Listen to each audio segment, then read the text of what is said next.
جد الحسن والحسین مولانا و مولا الثقلین نبی الانبیاء عظیم الرجا امین جود العطا شفیعنا یوم الجزا کنت آدم بین الطین والماء سیدنا و سندنا و حبیبنا و حبیب ربنا و طبیب قلوبنا و طبیب ایماننا و طبیب جاننا و وکیلنا و کفیلنا و ملیکنا و حدینا و مرشدنا و مولانا و ملجانا و اولانا و اولانا و اولانا و نورنا و نور اولنا و نور آخرنا و نور ظاہرنا و نور ایماننا و نور جاننا و نور ربنا محمد وعلى آلہ و اصحابہ و اہل بیتہ و اولیاء امتہ اجمعین اما بعد فاعوذ باللہ السمیع العلیم و سلطان القدیم من الشیطان الرجیم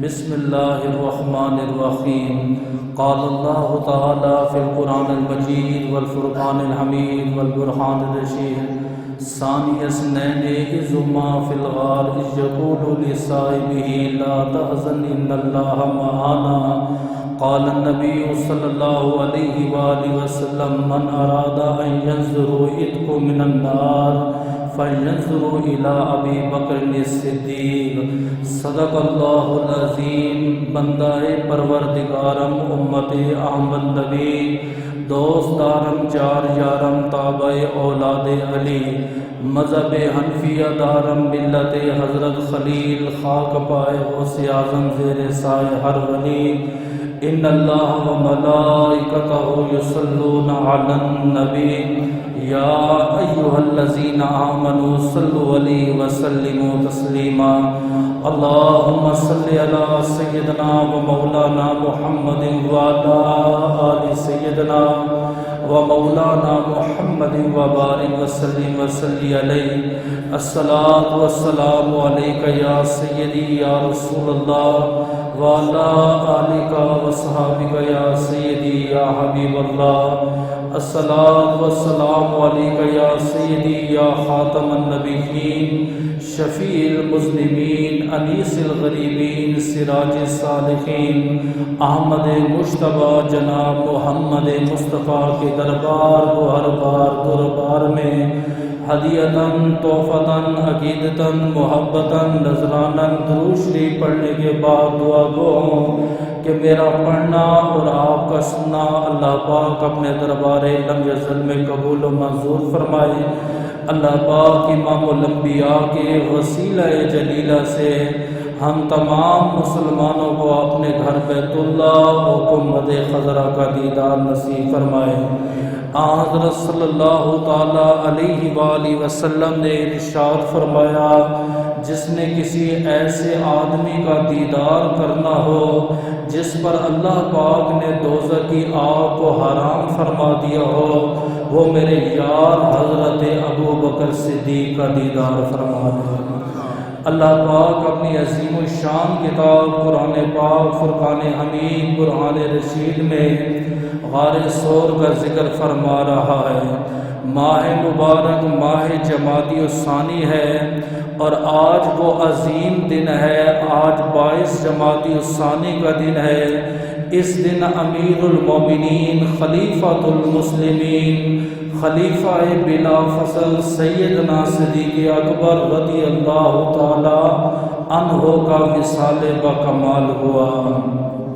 پچھلے جمعۃ المبارک میں ہم نے ہجرت کا ذکر کیا تھا کہ اللہ کے نبی نے حضرت علی کو اپنے بستر میں سلایا اور حضرت ابو بکر صدیق کو اپنے ساتھ سفر پہ لے گئے، آپ نے ہجرت فرمائی۔ سوال یہ پیدا ہوتا ہے کہ انبیاء نے ہجرت کیوں کی؟ آیا اسلام میں ہجرت ضروری ہے کہ نہیں ہے؟ علماء فرماتے ہیں 1.25 لاکھ نبی اس کائنات میں گزرے ہیں، کوئی نبی ایسا نہیں ہے جس نے ہجرت نہ کی ہو۔ حضرت آدم علیہ السلام نے ہندوستان سے ہجرت کی، مکہ مکرمہ گئے۔ حضرت ابراہیم علیہ السلام نے ملک شام کی طرف ہجرت کی۔ حضرت موسیٰ و عیسیٰ نے ہجرت فرمائی۔ حضرت زکریا علیہ السلام نے ہجرت فرمائی، راستے میں آپ کو شہید کر دیا گیا۔ باری جب میرے نبی کی آئی، آپ نے مکہ سے مدینے کی طرف ہجرت فرمائی۔ وجہ علماء فرماتے ہیں جس شہر میں آپ رہتے ہیں اگر وہ شہر کفرستان بن جائے، وہاں پہ نماز پڑھنا، اللہ وحدہ لا شریک کی توحید بیان کرنا، وہاں پہ فرائض اور نوافل کو ادا کرنا مشکل اور دشوار ہو جائے، اسلام کہتا ہے اس علاقے سے آپ ہجرت کریں۔ مکہ کے سرزمین پر نبی پاک کو اذیت دی گئی، آپ کے صحابہ کو ستایا گیا، اصحاب رسول پر ظلم کے پہاڑ توڑے گئے، تو صحابہ کرام نے عرض کی یا رسول اللہ، یا تو ہمیں آپ جنگ کی اجازت دیں یا تو آپ ہمیں ہجرت کی اجازت دیں۔ آپ نے فرمایا ابھی میرے رب کا کوئی حکم نہیں آیا۔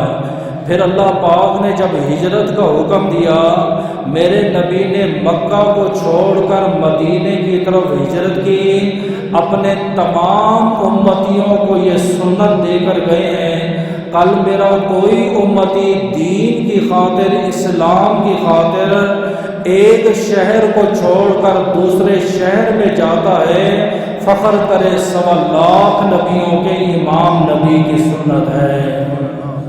قرآن کریم کی جو میں نے آیت پڑھی ہے، پچھلے جمعۃ المبارک میں اس کی وضاحت کی تھی، ثانی اثنین اذ ہما فی الغار اذ یقول لصاحبہ لا تحزن ان اللہ معنا، دو میں سے دوسرا جب وہ اپنے ساتھی سے فرما رہے تھے۔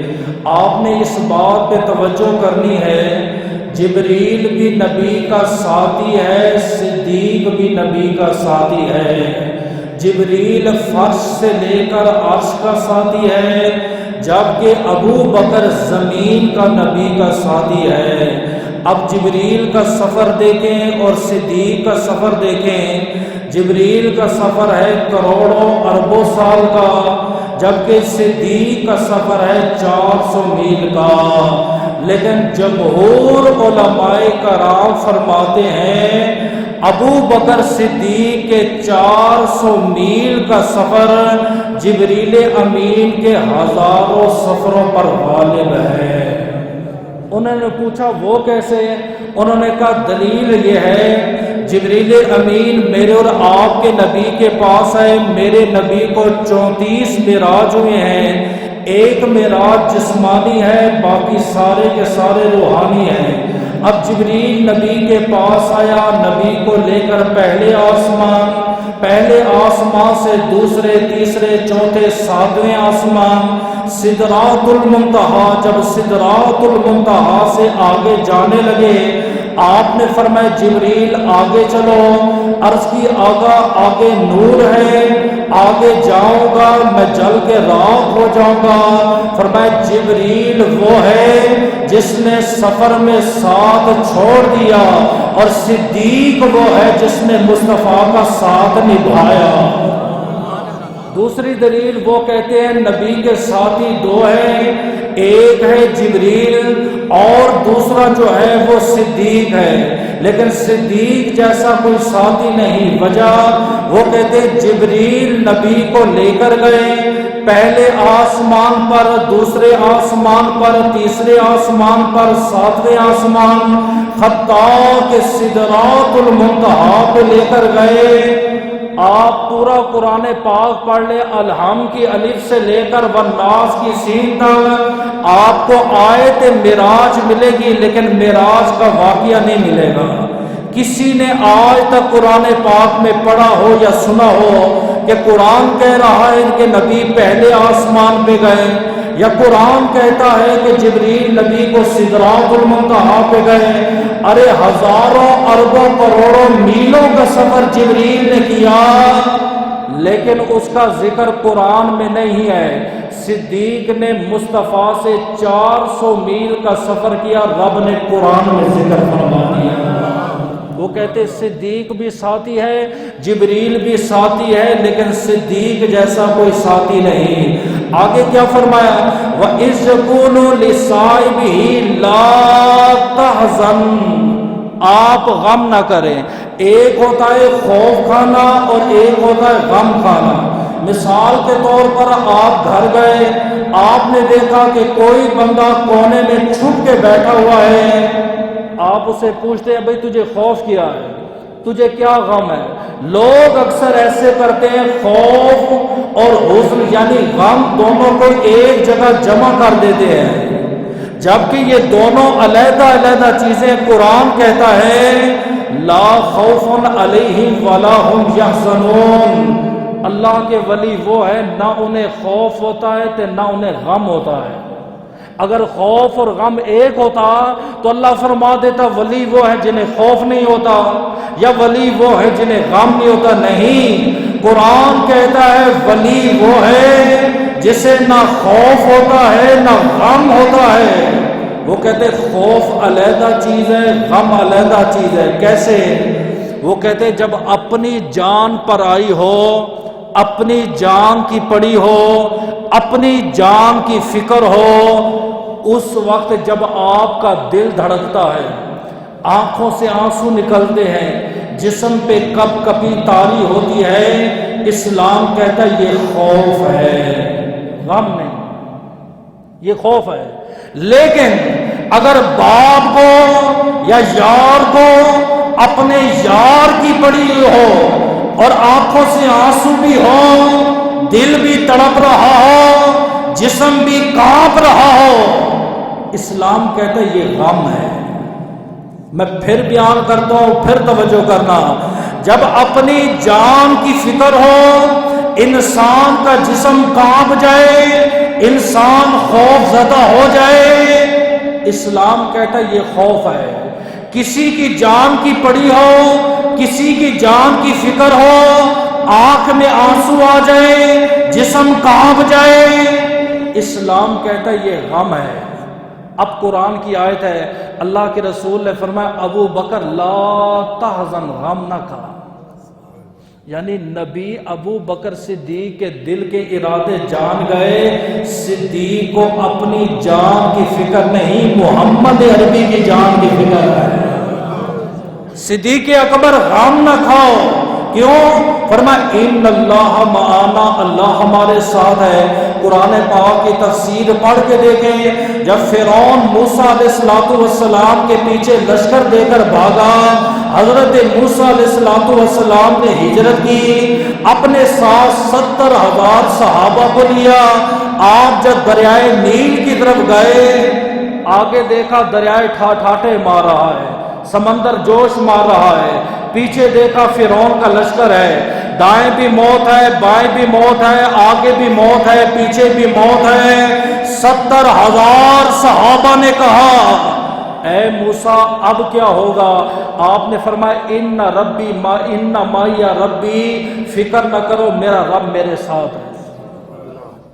70,000 صحابہ تھے, یہ نہیں کہا کہ رب تیرے ساتھ ہے میرے ساتھ ہے. فرمایا نہیں, فکر نہ کرو میرا رب میرے ساتھ ہے. لیکن جب باری صدیق کی آئی, فرمایا صدیق فکر نہ کر, رب تیرے بھی ساتھ ہے, رب میرے بھی ساتھ ہے. اب ہم چلے جاتے ہیں اپنے اس سفر کی طرف جو پچھلے جمعۃ المبارک میں ہم نے ادھورا چھوڑا. اس پہ آپ نے توجہ کرنی ہے. میرے اور آپ کے نبی نے حضرت علی کو اپنے بستر پہ لٹایا اور آپ کو ایک سبز رنگ کی چادر دی, آپ کو چادر اوڑھ کے سو گئے. میرے اور آپ کے نبی صدیق اکبر کے گھر روانہ ہوئے. آپ نے فرمایا صدیق میرے رب نے مجھے ہجرت کا حکم دیا ہے, آپ نے میرے ساتھ جانا ہے. توجہ کیجئے گا. صدیق اکبر نے عرض کی یا رسول اللہ میرے ماں باپ آپ پہ قربان جائیں, آپ قاصد بھیج دیتے یا پیغام بھیج دیتے, میں خود آپ کے دروازے پہ آ جاتا. آپ نے فرمایا میں خود نہیں آیا, میرے رب کا حکم ہے. جبریل بھی نبی کا ساتھی ہے اور صدیق بھی نبی کا ساتھی ہے. جب نبی معراج پہ گئے, جبریل مصطفیٰ کو لینے آیا, اور جب میرے نبی مدینے گئے, نبی صدیق کو خود لینے کے لیے آئے. سمجھے؟ تو جو نبی کو لینے کے لیے آئے اسے جبریل کہتے ہیں, اور جس کو نبی خود لینے کے لیے جائے اسے سنیوں کا صدیق کہتے ہیں۔ آپ نے فرمایا صدیق اکبر رب نے حکم دیا ہے، آپ نے میرے ساتھ روانہ ہونا ہے، آپ تیاری فرما لیں۔ سیدنا صدیق اکبر نے 2 اونٹنیاں لی تھی جس کا میں ذکر کر چکا ہوں۔ ایک اونٹنی پر نبی سوار ہے، دوسری اونٹنی پر صدیق سوار ہے۔ اب یہ دونوں یار اپنے سفر کی طرف روانہ ہیں۔ ابو جہل کو پتہ چلا کہ نبی ہجرت کر چکے ہیں، 300 کافروں کے درمیان سے کنکری مار کے یا مٹی پھینک کے گزر چکے ہیں۔ ابو جہل نے سارے کفار کو اکٹھا کیا اور کہا جو نبی کو شہید کرے گا 100 اونٹنیاں دوں گا، توجہ کرنا، لیکن جس نے نبی کو تلاش کرنا ہے صدیق کو تلاش کرے۔ انہوں نے کہا آپ نے نبی کا کرنا کیا ہے؟ کہا نبی کو شہید کرنا ہے۔ کہا ہمارے لیے حکم کیا ہے؟ اس نے کہا حکم یہ ہے صدیق کو تلاش کرو۔ کہا صدیق کو تلاش کر کے کرنا کیا ہے؟ کہا نبی کو شہید کرنا ہے۔ ابو جہل کیا کہہ رہے ہو؟ کہا نبی کو شہید کرنا ہے۔ کہا پھر کیا کریں؟ کہا صدیق کو تلاش کرو۔ نہیں سمجھ آیا؟ ان کافروں نے کہا ابو جہل نبی کو شہید کرنا ہے، ہم نبی کو تلاش کریں گے۔ آپ کہہ رہے ہو نبی کو تلاش کرنا ہے، صدیق کو تلاش کرو۔ سمجھ نہیں آئی؟ اس نے کہا تمہیں نہیں پتا تھا ابو جہل جہلوں کا بھی باب ہے، لیکن بات ہمارے عقیدے کی کر گیا۔ فرمایا میرا دل کہتا ہے جہاں صدیق ہوگا وہاں مصطفیٰ ہوگا۔ آج بھی اگر دیکھنا چاہتے ہو گنبد خضرا میں دیکھ لو، ابو جہل نے کہا تھا جہاں نبی ہوگا وہاں صدیق ہوگا۔ 3 قبریں ہیں روضہ رسول میں، پہلی قبر ہے میرے مصطفیٰ کی، اس کے بعد نیچے کی طرف قبر ہے صدیق اکبر کی۔ جہاں صدیق کا سر ہے وہاں مصطفیٰ کا سینہ ہے۔ اس کے بعد قبر ہے حضرت عمر فاروق کی، جہاں حضرت عمر کا سر ہے وہاں صدیق اکبر کا سینہ ہے۔ تم تو کہتے ہو جمعے کے بعد کھڑے ہو کر درود و سلام کیوں پڑھتے ہو؟ ہم کہتے دفنانے والے بریلوی نہیں تھے، نبی کے دیوانے تھے، انہوں نے دفنانے میں بھی ادب اور احترام کا خیال رکھا، میں نبی کی برابری نہ ہو جائے، سمجھے؟ اور جو لوگ مدینہ منورہ میں جاتے اور کہتے ہم نے جالیوں سے دیکھا، میں نے نبی کی قبر کو دیکھ لیا، ابو بکر عمر ہو ہی نہیں سکتا۔ اس گنبد خضرا میں اتنی دیواریں ہیں، اگر 2 دیواریں بھی آپ پار کر لیں اندر اتنا اندھیرا ہے کہ قبر کا دیدار ہو ہی نہیں سکتا۔ سمجھ آئی ہے؟ ابو جہل ایک بندہ پیچھے بھاگا بھاگا بھاگا، اچانک صدیق اکبر کو پا لیا۔ بڑے امتحان کی گھڑی ہے، بڑا نازک مقام ہے۔ اس نے پوچھا یا ابا بکر من الرجل، یہ آدمی جو آپ کے ساتھ ہے یہ کون ہے؟ اگر ابو بکر صدیق کہتے ہیں یہ میرا نبی ہے، یہ میرا آقا ہے، یہ میرا مولا ہے، یہ میرا ملجا ہے، یہ میرا ہادی ہے، تو کفار نبی کو شہید کر دیں گے اور قیامت تک لوگ کہیں گے کہ صدیق وہ ہے جس نے نبی کو شہید کروایا۔ اگر میں جھوٹ بولتا ہوں کہ یہ نبی نہیں ہے، یہ رسول نہیں ہے، یہ ہادی نہیں ہے، یہ مولا نہیں ہے، پھر قیامت تک لوگ کہیں گے سنیو تم صدیق کہتے ہو، وہ تو صدیق نہیں ہے، اس نے تو نبی کی جان بچانے کے لیے جھوٹ بولا تھا۔ کسی حد تک علماء نے ان جھوٹ کو جائز بھی قرار دیا ہے، توریہ بھی مانا ہے، تقیہ بھی مانا ہے۔ عجیب گھڑی ہے، پوچھا ابو بکر آپ کے ساتھ کون ہے؟ اگر کہتے ہیں نبی تو نبی کو شہید کیا جاتا ہے، اگر جھوٹ بولتے ہیں تو صدیق نہیں۔ آپ نے پلٹ کے جواب دیا، فرمایا تو نہیں جانتا ان کو، تو نہیں جانتا ان کو؟ اس نے کہا نہیں۔ آپ نے فرمایا ہاذہ وحدان السبیل، یہ وہ بندہ ہے جو مجھے راستہ دکھاتا ہے۔ آپ کو پتہ ہے مرشد کو مرشد کیوں کہتے ہیں؟ مرشد بمعنی ارشاد، ارشاد کا معنی ہے راستہ دکھانے والا، کہ قرآن و سنت کا راستہ کون سا ہے، جنت کا راستہ کون سا ہے، فنا فی اللہ کا راستہ کون سا ہے، فنا فی الرسول کا راستہ کون سا ہے، فنا فی الشیخ کا راستہ کون سا ہے۔ آپ نے فرمایا تو اسے نہیں جانتا، یہ وہ لجپال نبی ہے جو ابو بکر صدیق کو جنت کا راستہ دکھانے والا ہے۔ وہ واپس چلا گیا۔ ابو جہل میں نے ہر طرف دیکھا ہے، ہر طرف گیا ہوں، نہ نبی ملا ہے نہ صدیق ملا ہے۔ آپ نے کہا 200 اونٹنیاں دوں گا انعام میں، بما مال، بما سونا، بما چاندی، 300 کی روایت بھی ہے، 100 کی بھی ہے۔ سراقہ بن مالک کفار ہیں، بہت بڑے بہادر ہیں، کھڑے ہو گئے، کہا میری ذمہ داری ہے، میں نبی کو بھی تلاش کر لوں گا، صدیق کو بھی کروں گا، اور معاذ اللہ نبی کی لاش مبارک آپ کے قدموں میں بچھا دوں گا۔ سراقہ مکہ کی طرف گیا، مدینے کی طرف روانہ ہوا۔ راستے میں جب میرے اور آپ کے نبی کو پا لیا، تلوار سے حملہ کرنے لگا۔ ایک روایت کے مطابق اس کی اونٹنی، بخاری کے مطابق اس کا گھوڑا زمین کے اندر دھس گیا۔ میرے اور آپ کے نبی نے پیچھے مڑ کے دیکھا، آقا توبہ کرتا ہوں، معافی چاہتا ہوں، دوبارہ یہ ناپاک ارادہ نہیں کروں گا، خدا کے لیے معاف کر دیں۔ میرے نبی نے فرمایا جا میں نے تجھے معاف کیا۔ یہ بات ذہن میں ہمیں کہتے نبی نے اپنے گستاخ کو معاف کر دیا، تمہیں بھی معاف کر دینا چاہیے۔ میں کہ نبی نے معاف کیا، نہ خدا نے معاف کیا، نہ صحابہ نے معاف کیا ہے، اور سب سے بڑا درجہ تو خدا کا ہے۔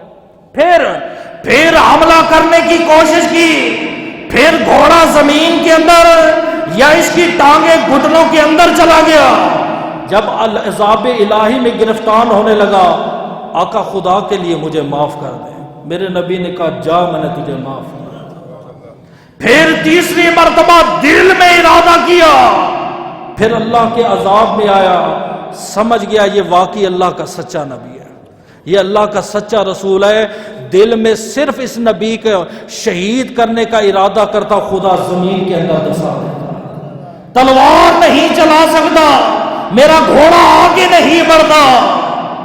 آپ مسکرا کے پیچھے کی طرف دیکھا، آپ نے فرمایا سراقہ تیرے ان ہاتھوں میں تلوار ہے، میں نبی نبوت کی نگاہ سے دیکھ رہا ہوں، تیرے ہاتھ میں کسرا کے بادشاہ کے سونے کے کنگن ہوں گے۔ یہ جملہ میں آپ کو سمجھاؤں تو پھر پتہ چلے۔ آج کوئی پاکستانی یہاں پہ کھڑا ہو اور میں کہوں تیرے ہاتھ اتنے خوبصورت ہیں، ان قریب تیرے ہاتھ میں امریکہ کے صدر کی گھڑی ہوگی، وہ میرا مذاق ہی اڑائے گا۔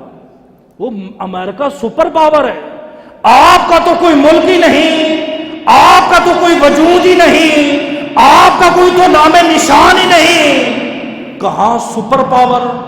پھر اس کا صدر پتہ نہیں مرے گا کہ نہیں مرے گا، پھر اس کی گھڑی جہاں کروڑوں کا لشکر ہے، کیا بات کر رہے ہو؟ سراقہ کہتے میں نے نہیں سوچا یہ بات، کیوں؟ فرمایا میرے نبی نے کہہ دیا، میں سمجھ گیا یہ سچا ہے۔ میرے نبی کی زندگی میں سراقہ زندہ رہا، نبی کا وصال ہوا، خلیفہ بنے ابو بکر، سراقہ زندہ رہا، 28 سال تک حضرت ابو بکر نے خلافت کو سنبھالا، آپ کا وصال ہوا، سراقہ زندہ رہا، امیر بنے حضرت عمر، سراقہ زندہ رہا۔ ایک دن آیا، کسرا کے بادشاہ کے محل کی طرف بھاگے، یہودیوں نے اپنے آپ کو قلعے میں بند کر دیا، اور یہ منجنیق کے ذریعے نا پتھر ڈال کے غلیل نما ہوتی ہے، پتھر پھینکتے تھے قلعے میں، یہودی چھپ جاتے تھے۔ سراقہ کے جو جملے ہیں سونے سے لکھو گے حق نہیں ادا کر سکتے۔ اس نے کہا اے امیر المومنین، اس منجنیق میں پتھر نہیں، مجھے ڈال کے اس قلعے کے اندر پھینکو۔ انہوں نے کہا سراقہ وہ ہزاروں کی تعداد میں یہودی ہیں، جب تو اکیلا جائے گا یہ تجھے شہید کر دیں گے۔ فرمایا مجھے رب کی قسم ہے میرا کوئی خون بھی نہیں نکال سکتا۔ انہوں نے کہا سراقہ آپ کی گردن کاٹ دیں گے۔ فرمایا خدا کی قسم ہے میرا ایک بال بھی نہیں کاٹ سکتے۔ انہوں نے کہا سراقہ موت سے ڈر نہیں لگتا؟ کہا نہیں۔ کہا اتنے یقین سے کیوں نہیں کہتے؟ فرمایا میرے نبی نے کہا تھا سراقہ تیرے ہاتھوں میں سونے کے کنگن ہوں گے، جب تک کنگن نہیں آ سکتے تب تک سراقہ کو موت بھی نہیں مار سکتے۔ ابھی بھی پوچھتے یار نبی کو علم غیب ہے، دیوار کے پیچھے کا پتہ ہے، قرآن سے ثابت کرو۔ اور میں کہ تجھ سے بہتر تو وہ کافر تھا، نہ درس پڑھے ہیں، نہ قرآن پڑھا ہے، نہ تفسیر پڑھی ہے، نہ فقہ پڑھی ہے، ایک جمعہ بھی نہیں پڑھا، ابھی مسلمان ہوا۔ ابھی میرے نبی نے کہا تیرے ہاتھوں میں کسرا کے بادشاہ کے سونے کے کنگن ہوں۔ اور وہ کنگن کوئی عام نہیں تھے، جب وہ محل میں بولتا تھا یوں ہاتھ اٹھاتا تھا، وہ کنگن آپس میں ٹکراتے تھے، پورے محل میں گونج پیدا ہوتی تھی کہ کسرا کا بادشاہ کلام کر رہا ہے، کسرا کا بادشاہ ہاتھ اٹھا رہا ہے۔ آپ کو مجنیق کے ذریعے اندر بھیجا، اللہ نے فتح عطا فرمائی، اور جب وہ کنگن ملے حضرت عمر نے کہا این سراقہ ابن مالک ابن جاشم، حضرت سراقہ کو لایا گیا، آپ کے ہاتھوں میں وہ کنگن پہنائے گئے۔ میرے اور آپ کے نبی آگے چلے، جیسے ہی آپ غار ثور کے قریب پہنچے، حضرت ابو بکر صدیق نے کہا آقا اونٹنیوں کو چھوڑ دیں۔ یہ جملہ آپ کے لیے قابل غور ہے، جو کہتے ہیں معاذ اللہ تاجر ہوتا ہے۔ ابو بکر صدیق نے 200 درہم کی اونٹنیاں خرید کر نبی کو 400 درہم میں بیچی ہیں، تم صدیق کہتے ہو؟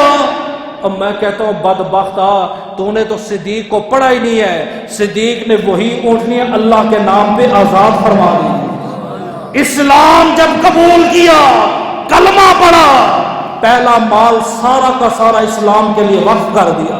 اور میرے نبی نے کہا جتنا فائدہ ابو بکر کے مال نے اسلام کو دیا ہے، کسی کے مال نے اتنا نہیں دیا۔ نبی کیا کہہ رہے، تو کیا کہہ رہے؟ تیری مانے نبی کی مانے، کلمہ ہم نے نبی کا پڑھا ہے، تیرا کلمہ نہیں پڑھا۔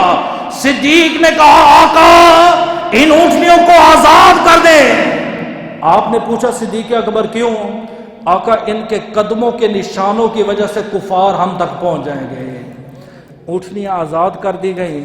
صدیق اکبر نے جب نیچے سے غار کو دیکھا تو میں یہی دعا کرتا ہوں ہمیشہ، اللہ آپ کو لے جائے، اور جب لے جائے تو یہ میرا جملہ یاد رکھ لینا، چڑھنا نہ چڑھنا وہ قسمت کی بات ہے، صرف ایک لمحے کے لیے نیچے کھڑے ہو کر غار ثور کی ہائٹ کو دیکھ لینا، لگ پتہ جائے گا، پتہ چلے گا صدیق کا مقام کیا ہے۔ اوے ہم جیسے جوان غار ہرا پہ گئے، 3 دن تک بستر سے نہیں اٹھ سکے، غار ثور کی بلندی، وہ بھی کندھوں پہ نبی کو لے کر جانا، عقل بھی نہیں مانتی، عقل بھی نہیں مانتی۔ یہ ان کے لیے جو ولیوں کے کرامت عقل نہیں مانتی، میں کہ تیری مانتی ہے۔ غار ثور پہ نبی اٹھا کے گئے، اسما جو ہے 13-14 سال کی بچی ناشتہ دینے بھی جا رہی ہے، دوپہر کا کھانا دینے بھی جا رہی ہے، عشاء کا کھانا دینے بھی جا رہی ہے۔ کہتے یہ میرے مصطفیٰ کی نگاہ تھی، میں کہ ولیوں پہ بھی میرے مصطفیٰ کی نگاہ ہے، خدا کی عطا سے کرتے، اپنی طاقت سے کچھ بھی نہیں کرتے، اپنی طاقت سے کوئی پتا بھی نہیں ہلا سکتا، ولی جو کچھ بھی کرتے ہیں طاقت خدا کی ہوتی، فیض میرے نبی کا ہوتا۔ اب توجہ کرنا، آقا میں صداقت کا کندھا نیچے جھکاتا ہوں، آپ نبوت کا جسم میرے کندھوں پہ رکھیں، میں آپ کو اوپر لے کر جاتا ہوں۔ فتح مکہ کا موقع آیا، میرے نبی کعبے میں آئے، سارے بتوں کو آپ نے توڑ دیا، چند بت اونچے تھے، آپ نے فرمایا علی میں آپ کو اوپر اٹھاتا ہوں، ان بتوں کو توڑ دو۔ عرض کی آقا میں آپ کا غلام ہوں، آپ میرے امام ہیں، غلام امام کے کندھوں پہ سوار ہوگا، یہ بے ادبی ہے۔ توجہ کرنا، آقا میں ولایت کا کندھا نیچے جھکاتا ہوں، آپ نبوت کا جسم میرے اوپر سوار کریں۔ میرے نبی نے ایک تاریخی جملہ بیان کیا، آپ نے فرمایا علی تو نبوت کا بوجھ نہیں اٹھا سکتا۔ کہتے نبوت ملنی تھی علی کو، جبریل غلطی سے دے گئے، میں کہا خدا کا خوف کر۔ پھر کہتے ہو 1.25 لاکھ نبیوں کو نبوت ملی ہے، علی کی ولایت کی وجہ سے ملی ہے۔ میں کہ تیری عقل ماری گئی ہے؟ ولی کا مقام اور نبی کا مقام فرق نہیں پتا؟ کروڑوں اربوں ولی مل جائے، کروڑوں اربوں، ایک تابی کے برابر نہیں ہو سکتے، اور کروڑوں تابی مل جائیں ایک صحابی کے برابر نہیں ہو سکتے، اور کروڑوں صحابی مل جائیں ایک نبی کے برابر نہیں ہو سکتے، کہ کروڑوں نبی مل جائے میرے نبی کے زلف کے بال کے برابر بھی نہیں ہو سکتے۔ تو ولایت کو نبوت پہ فوقیت دے رہا ہے؟ آپ نے فرمایا علی تو نبوت کا بوجھ نہیں اٹھا سکتا۔ غار ثور کی باری آئی، آقا میں کندھا جھکاتا ہوں سوار ہو جا، آپ نے فرمایا ٹھیک ہے۔ دنیا کو بتا دیا، یہ نہیں کہتے ہم معاذ اللہ گستاخی، نہ ہم کہتے ہیں سن بھائی، جس نے نبی کو اٹھایا اسے اپنے عقیدے میں صدیق کہتے ہیں، اور مصطفیٰ نے جسے اٹھایا اسے اپنے عقیدے میں علی کہتے ہیں۔ جبریل صدیق نے جب مصطفیٰ کو اٹھایا، غار ثور کی بلندی پہ جانے لگے، ادھر ابو جہل کی میٹنگ ختم ہوئی، اس نے کہا سراقہ گیا واپس نہیں آیا، پہلا گیا واپس نہیں آیا، سارے لشکر والوں نے ہاتھ کھڑے کر دیا، حضرت نہ نبی کا پتہ چل رہا ہے نہ صدیق کا۔ میٹنگ ختم ہوئی، ابو جہل نے کہا تمہارا کام نہیں، میں ڈھونڈوں گا، میں تلاش کر لوں گا نبی کہاں پہ، صدیق کہاں پہ ہے۔ مکہ کا سب سے بڑا خوجی بلایا گیا۔ خوجی کہتے پہرا دیکھنے والا، نشان دیکھنے والا، نشان دیکھ کے بتا دیتا ہے، یہ جیسے ابو جہل کے پاس بھی یہ علم تھا، کہتے ابو جہل ہے، اڑتے پرندے کو دیکھ کے بتا دیتا دانا چگنے جا رہا ہے یا دانا چگ کے آ رہا ہے۔ زمین پہ چلتے ہوئے جانور کے قدموں کے نشان کو دیکھ کے بتا دیتا یہ اندھا ہے یا دیکھ کے چلنے والا ہے، کیونکہ دیکھ کے چلنے والے کے قدم برابر ہوتے ہیں، نابینا جانور کبھی ادھر کبھی ادھر۔ اتنا بڑا علم۔ پھر ابو جہل جاہلوں کا باپ کیوں؟ فرمایا دنیا کا جس کے پاس سارا علم آ جائے اور جو مصطفیٰ کو نہ پہچانے وہ جاہل ہی رہتا ہے، جاہلوں کا باپ ہی رہتا ہے، چاہے سائنسدان بن جائے، ڈاکٹر بن جائے، وہ جاہل ہی ہے جب تک اسے نبی اور خدا کی معرفت نہ ہو، دین کی معرفت ہی نہ ہو، سمجھ نہ ہو۔ ابو جہل نے خوجی بلایا، خوجی قدم دیکھ رہا ہے، ایک اٹھنی دو اٹھنی، صدیق نبی صدیق، چلتے چلتے چلتے چلتے غار ثور پر آیا، آسمان کی طرف دیکھتا ہے، زمین میں دیکھتا ہے، ادھر دیکھتا ہے ادھر دیکھتا ہے، پھر سر پکڑ کے بیٹھ گیا، پھر کھڑا ہوا، آسمان کی طرف دیکھتا ہے، زمین میں دیکھتا ہے، مشرق کو دیکھتا ہے، مغرب کو دیکھتا ہے، سر پکڑ کے بیٹھ گیا۔ ابو جہل نے کہا خوجی کیا ہوا؟ اس نے کہا میری 80 سال عمر زندگی گزر گئی ہے، بڑے بڑے کیس میں نے حل کیے ہیں، یہ میری زندگی کا پہلا کیس ہے۔ اس نے کہا ہوا کیا ہے؟ فرمایا مکہ سے لے کر یہاں تک مجھے 2 بندوں کے قدم نظر آ رہے ہیں، لیکن یہاں پہ ایک بندے کے قدم ہے کہ دوسرے کے بارے میں سوچ رہا ہوں، آسمانوں پہ چلا گیا، زمین میں چلا گیا، مشرق میں گیا، مغرب میں گیا، اتنی بات سننی تھی، ابو جہل سر پکڑ کے بیٹھ گیا۔ جی ابو جہل کیوں پکڑ کے بیٹھا یہ سمجھنا، یہ بھی پکڑ کے بیٹھے ہوتے ہیں۔ او بھائی کیا ہوا؟ فرمایا تجھے نہیں پتا چلا؟ فرمایا نہیں۔ فرمایا تم نہیں جانتے محمد کے صدیق کو؟ میں جانتا ہوں۔ اس نے کہا وہ کیسے؟ فرمایا وہاں سے لے کر یہاں تک دونوں یار پیدل آئے ہیں، اور میرا دل کہتا ہے یہاں صدیق مصطفیٰ کو اٹھا کے غار ثور پر جا رہا ہے۔ اے ابو جہل کا ابو، تو تو اس کا بھی باپ ہے، تجھے تو صدیق کی معرفت کا نہیں پتا؟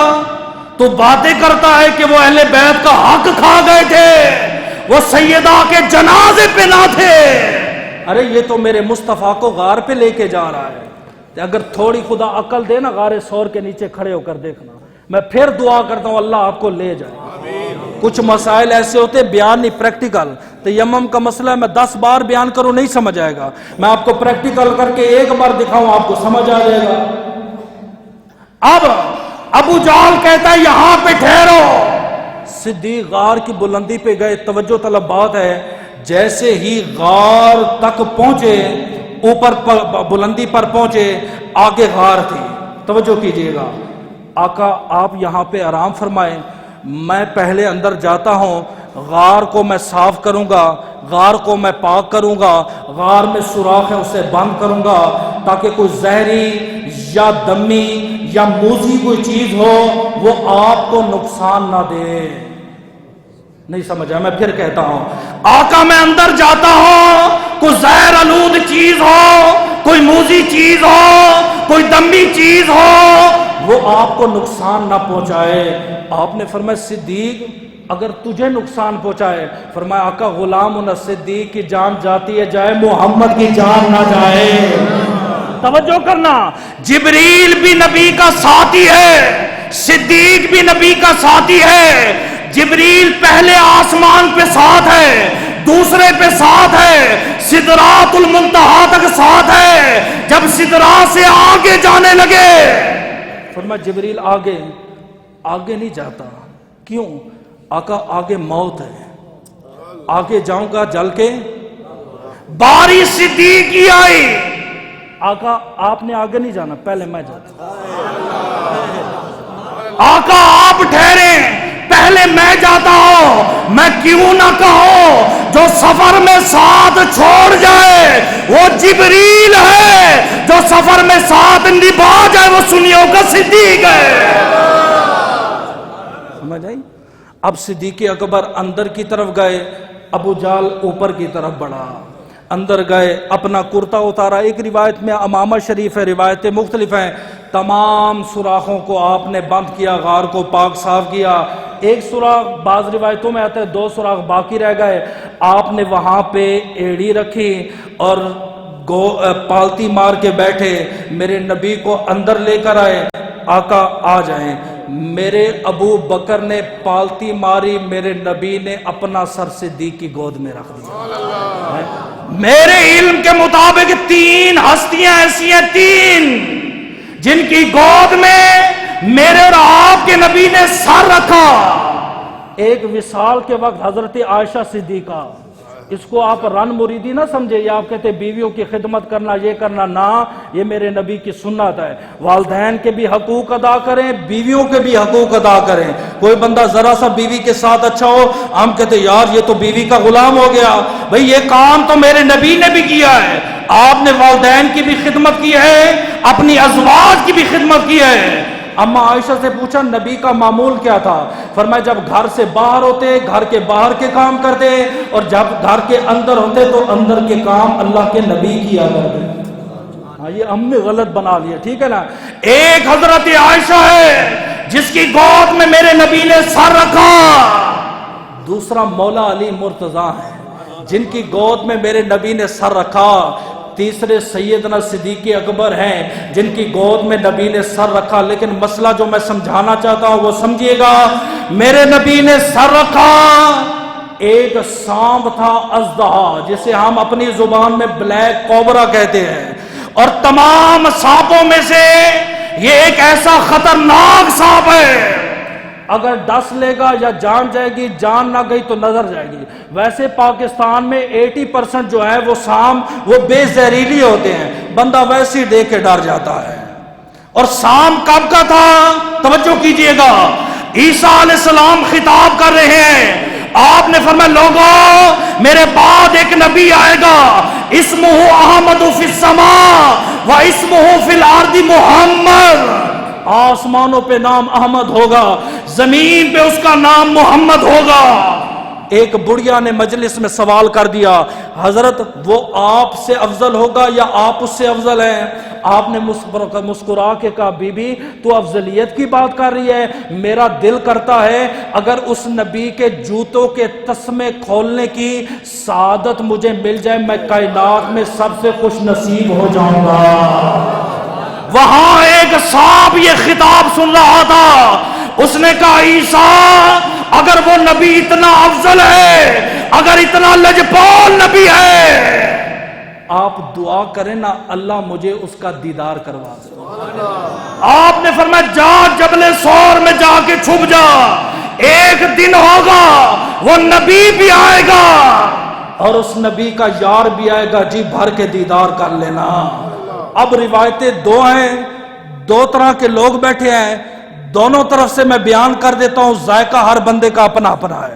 آپ کے چہرے دیکھ کر میں اندازہ لگا لوں گا آپ کو کیا پسند آیا۔ ایک روایت کے مطابق آیا اس نے صدیق کو ڈسا، یا ایک روایت کے مطابق اس نے صدیق کی ایڑی کو بوسہ دیا، فرمایا صدیق ذرا ایڑی ہٹاؤ نا میں بھی دیدار کرنا چاہتا ہوں۔ لیکن میں دوسری طرف بیان کر دیتا ہوں، دیکھ لیتا ہوں۔ ایک روایت کے مطابق سانپ تھا کالے رنگ کا، تھا بھی بلیک کوبرا، اس نے صدیق کو ڈسا، آپ نے ایڑی ماری، تھلے رہے۔ اس نے پھر ڈسا، آپ نے پھر ایڑی ماری۔ نہیں سمجھ رہے؟ بیویاں آپ کی جنت، خدا جانتا ہے میں ادھر ہوتا نا پڑھتا تھا، اس ٹائم نعرے لگ چکے ہوتے، داد ملی، میں داد نہیں میں دعا چاہتا ہوں۔ سانپ نے ڈسا، صدیق نے ایڑی ماری، پھر ڈسا، پھر ایڑی۔ فرمایا نبی تھے پہنچنے سے پہلے پہلے صحابہ بیٹھے ہیں، اور تم جتنا صدیق کو ڈستے رہو، جتنا ڈستے رہو، صدیق تمہیں ایڑیوں کے نیچے رکھے گا۔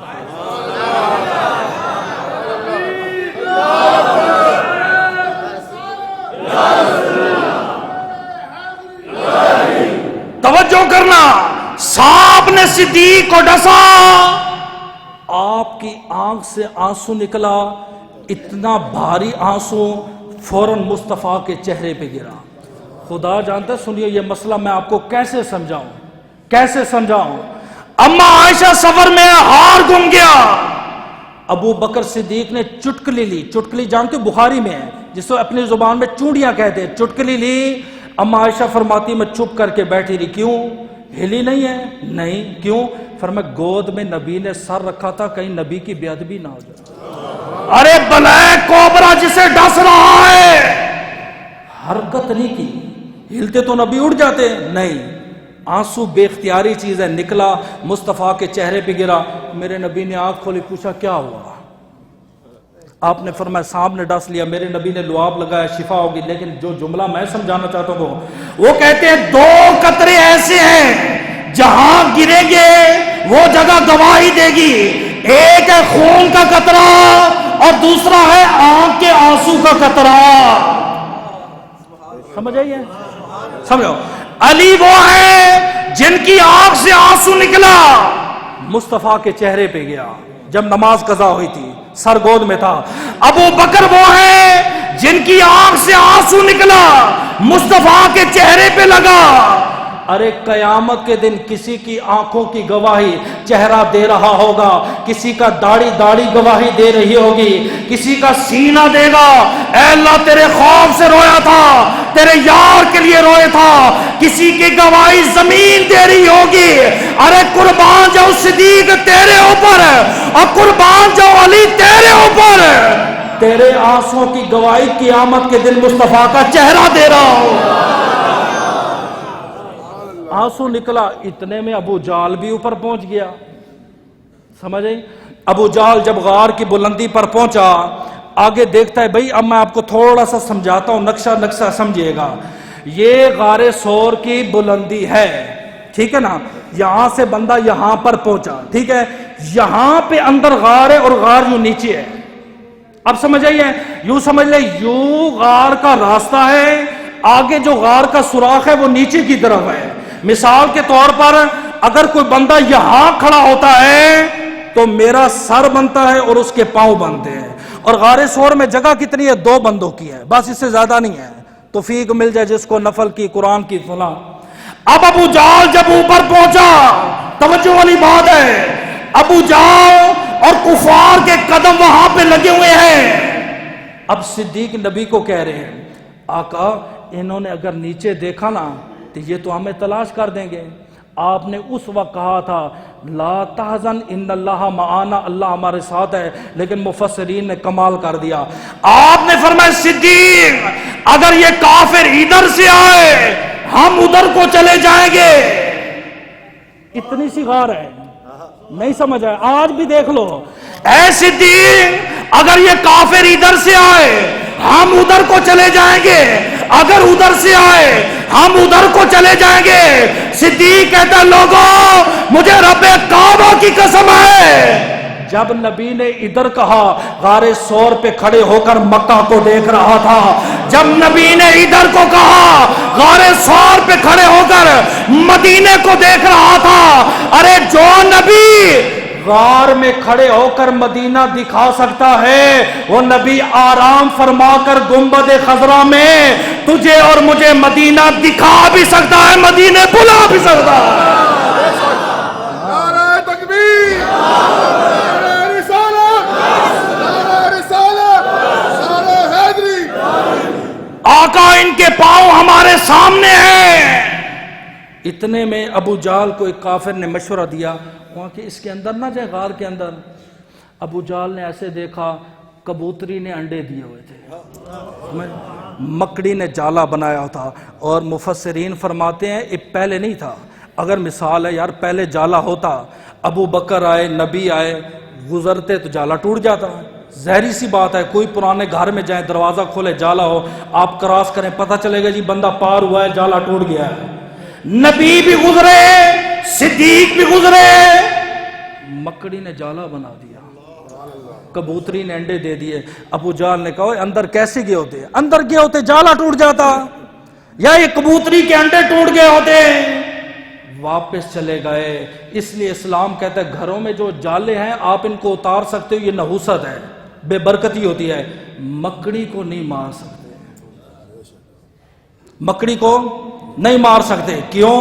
فرمائے محمد سے وفا کی. بھئی وہ کبوتری میرے اور آپ کے نبی جب غار سے باہر نکلے تو ہم تو کہتے ہیں نا کبوتر پالنا جائز نہیں ہے، حرام کام ہے. ہم سے سنو نا، فیس بک کے مفتی بننا آسان ہے، یہاں بیٹھ کے بولنا لگ پتہ جاتا ہے. میرے نبی نے فرمایا کبوتری تو نے مجھ سے وفا کی ہے، اللہ تیری نسل کو آباد رکھے. آج بھی مکہ میں چلے جائے، حرم میں چلے جائے، گنبد خضرا میں چلے جائے، جتنے کبوتر ہیں یہ اس کبوتری کی نسل ہے. جو جملہ سمجھانا چاہتا ہوں وہ کہتے کبوتری نے نبی سے وفا کی. ایک کبوتری تھی، نر نہیں تھا، صرف ایک مادہ تھی، ایک مادہ تھی، اس نے نبی سے وفا کی. میرے نبی نے دعا دی ابو جال کی نسل نہیں نظر آتی، کبوتری کی نسل ہی نسل ہے. اس لیے اقبال کہتا ہے کہ محمد سے وفا تو نے تو ہم تیرے ہیں، یہ جہاں چیز ہے کیا لوح قلم تیرے ہیں. فرمایا نبی کا غدار نہ بن، نبی کا وفادار بن. اور امرستان سے ایک بزرگ انڈیا سے نکلے، اس کے دل میں خیال آیا کیوں نہ میں یہاں کا کبوتر لے جاؤں ہندوستان میں پالوں گا. کہتے ہیں لوگوں 3 دن پاس رکھا، میں نے دانا دیا، اعلیٰ قسم کا دانا دیا، اس کبوتر نے منہ نہیں لگایا. 9 دن بھوکا رہا. مجھے انڈیا کے علماء نے کہا اسے واپس چھوڑ کے آ. کہتے 3 دن سفر میں لگے، 13 دن بعد جب میں روزہ رسول پر پہنچا، رب کعبہ کی قسم کبوتر کو چھوڑنا تھا. چند چکر اس نے گنبد خضرا کے لگائے، اسی وقت اس کی موت واقعہ ہو. اور دنیا میں 2000 نسلیں ہیں کبوتروں کی، ہر قسم کی ہے. وہ اونچے اڑنے والے بھی ہیں، زمین پہ اڑنے والے بھی ہیں، اصیل بھی ہیں، چوگی بھی ہیں، ہر قسم کی نسلیں موجود ہیں. فرمایا دنیا کی تمام نسلیں اس کبوتری کے ایک ناخن تک نہیں پہنچ سکتی کیونکہ محمد سے وفا کی ہے. اس لیے علماء فرماتے کبوتر گھر میں پالنا جائز ہے، کبوتر گھر میں پالنا، قید کرنا جائز نہیں ہے، بازیاں لگانا جائز نہیں، پالنا جائز ہے. یہ پرانے لوگوں کا بھی پیشہ رہا. مولا علی شیر خدا نے کہا آقا میرا گھر میں دل نہیں رکھتا، غم میں رہتا ہوں. آپ نے فرمایا کبوتروں کا جوڑا پال لے. فرمایا نر جب مادہ کو دیکھ کر آواز پیدا کرے گا تیرے دل کو سرور ملے گا۔ اور علامہ دبیری حیات الحیوان میں لکھتے ہیں، وہ کہتے ہیں کسی کی آنکھیں خراب ہو جائیں اور آنکھیں لا علاج کر دے طبیب، فرمایا کبوتر کے خون کا سرما ڈالے اللہ شفا عطا فرمائے گا۔ جو جملہ ہے وہ سمجھنا ہے۔ وہ کہتے ہیں دنیا کے جتنے کبوتر ہیں، جون سی نسل کے بھی ہیں، آپ جلاؤ گے جل جائیں گے، آگ میں پکاؤ گے پک جائیں گے۔ وہ کہتے ہیں حرم میں جو ہیں اور مدینہ میں ہیں ان پہ آگ اثر نہیں کرتی، ان کبوتروں پہ آگ اثر نہیں کرتی۔ کیوں؟ فرمائے ان کی دادی پردادی نے، انہوں نے نہیں، ان کی دادی کی پردادی کی پردادی، آگے میرے پاس الفاظ ہی نہیں، اس نے نبی سے وفا کی۔ میں کیوں نہ کہوں کبوتر نبی وفادار بن جائے، اس پر آگ حرام ہے تے مسلمان نبی کا وفادار۔ سمجھ آئی؟